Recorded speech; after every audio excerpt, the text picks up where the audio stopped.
20वां अध्याय। भगवान शिव का कैलाश पर्वत पर गमन। ब्रह्मा जी बोले, हे नारद मुनि, कुबेर के कैलाश पर्वत पर तप करने से वहाँ पर भगवान शिव का शुभ आगमन हुआ।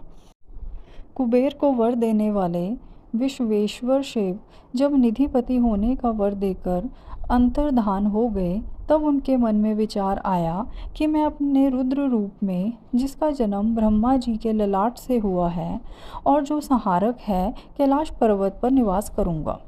शिव की इच्छा से कैलाश जाने के इच्छुक रुद्रदेव ने बड़े ही जोर जोर से अपना डमरू बजाना शुरू कर दिया।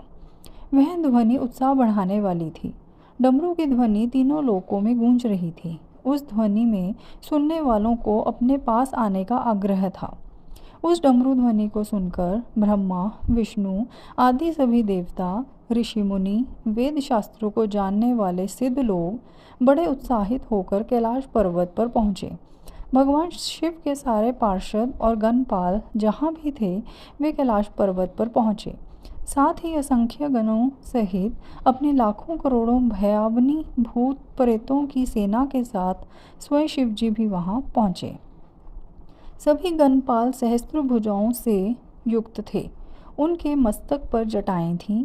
सभी चंद्र, चूड़, नीलकंठ और त्रिलोचन थे। हार, कुंडल, केयूर तथा मुकुट से वह अलंकृत थे।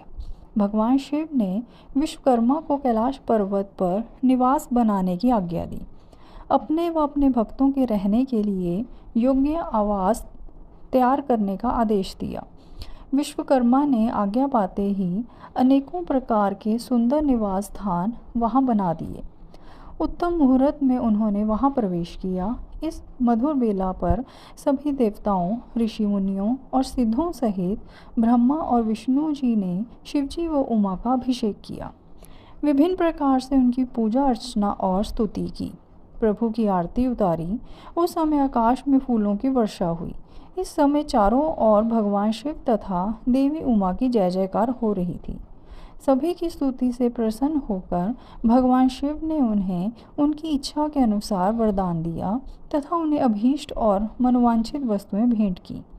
तत्पश्चात भगवान शंकर की आज्ञा लेकर सभी देवता अपने अपने निवास को चले गए। कुबेर भी भगवान शिव की आज्ञा पाकर अपने स्थान अलकापुरी को चले गए। तत्पश्चात भगवान शंभु वहाँ निवास करने लगे। वे योग साधना में लीन होकर ध्यान में मगन रहते। कुछ समय तक वहाँ अकेले निवास करने के बाद उन्होंने दक्ष कन्या देवी सती को पत्नी रूप में प्राप्त कर लिया। देवर्षि